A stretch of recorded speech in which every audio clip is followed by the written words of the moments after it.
Most people assume deep sleep is just about being tired. What if I told you that's completely wrong? Deep sleep happens when your brain believes the environment is safe enough to shut down vigilance. And the hormone that largely decides that is cortisol. Cortisol is often misunderstood. People treat it like the stress hormone, but biologically it functions more like a timing hormone. Its real job is to regulate alertness across the 24-hour circadian cycle.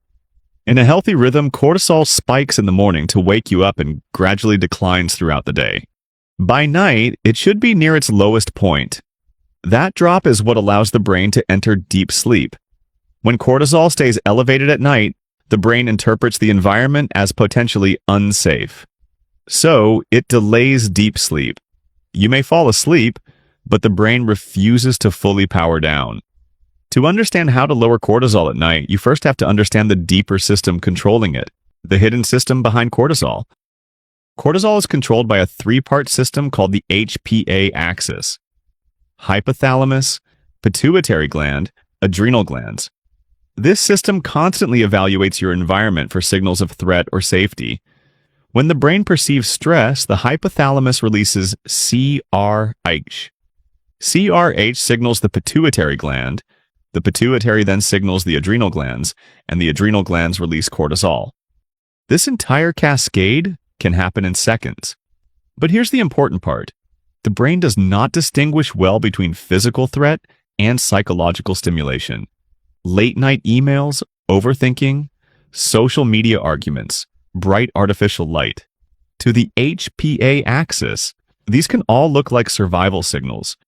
So cortisol stays elevated long after the sun goes down, the circadian clock that controls cortisol. Your cortisol rhythm is synchronized by a structure in the brain called the suprachiasmatic nucleus. This tiny cluster of neurons sits inside the hypothalamus and acts as the master clock of the body. It receives direct information from the eyes about light exposure. When morning light hits the retina, the clock signals the body to increase cortisol. This is called the cortisol awakening response. But the same clock must also lower cortisol at night. And that only happens when the brain receives consistent signals of darkness and safety. If those signals are inconsistent, cortisol declines more slowly, which delays deep sleep. Why deep sleep requires low cortisol? Deep sleep occurs during slow-wave sleep. In this stage, the brain produces large, synchronized delta waves. Neural activity slows dramatically. Metabolic waste is cleared from brain tissue. Growth hormone is released. Memory networks reorganize. But slow-wave sleep requires the brain to disengage from threat monitoring, and cortisol directly interferes with that process. High cortisol keeps the brain's locus coeruleus active. The locus coeruleus releases norepinephrine, which maintains alertness. As long as this system remains active, the brain cannot fully enter deep sleep. So even if you're technically asleep, your brain remains partially on guard. That leads to shallow, fragmented sleep. The three major triggers of nighttime cortisol. Most people unknowingly elevate cortisol late at night through three systems: light, cognition, and temperature. Each of these systems feeds information into the brain about whether it's safe to power down. The light signal. Light is the most powerful regulator of cortisol timing. The retina sends light information directly to the suprachiasmatic nucleus. Bright light at night tells the brain it is still daytime. When that happens, cortisol decline slows and melatonin release is delayed. Even moderate indoor lighting can influence this process. But screens are particularly powerful because they emit concentrated blue wavelengths. These wavelengths strongly activate the circadian clock. Reducing bright light 2 hours before sleep helps the brain accelerate its nighttime cortisol decline. This isn't about perfection, it's about sending a consistent darkness signal. The cognitive signal? Your brain constantly tracks unfinished problems. When something feels unresolved, the prefrontal cortex continues running predictive simulations. This mental activity signals uncertainty, and uncertainty activates the stress system, which raises cortisol. That's why many people feel physically tired but mentally wired. The brain is still trying to solve something.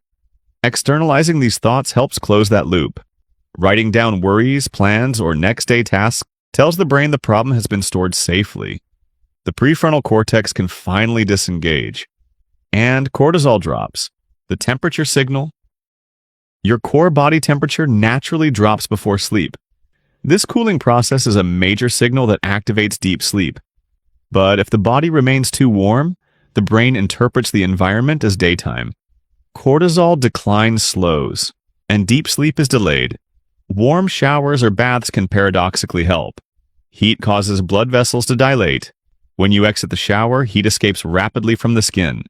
That cooling effect signals to the brain that nighttime has begun, the emotional safety signal. The brain also evaluates emotional safety before sleep.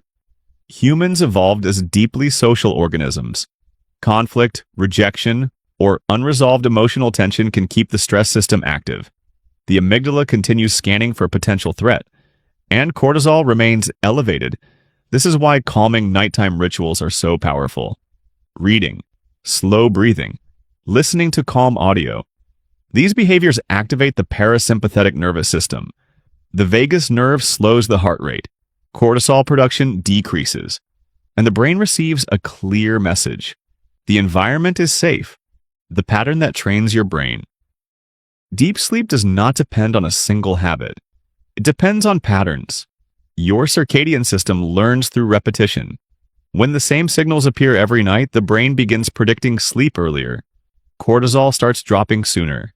Melatonin rises more consistently, and deep sleep becomes easier to access. Over time, the body begins preparing for sleep before you even reach the bed. Not because you forced it, but because the biological clock has learned the pattern. Deep sleep is not something you command. It's something your brain allows. When cortisol falls, vigilance fades, and the brain finally enters its deepest state of repair. So the real strategy for deep sleep is simple. Reduce the signals of threat. Increase the signals of safety. Deep sleep isn't about being tired. Will your brain let you sleep tonight? Comment below.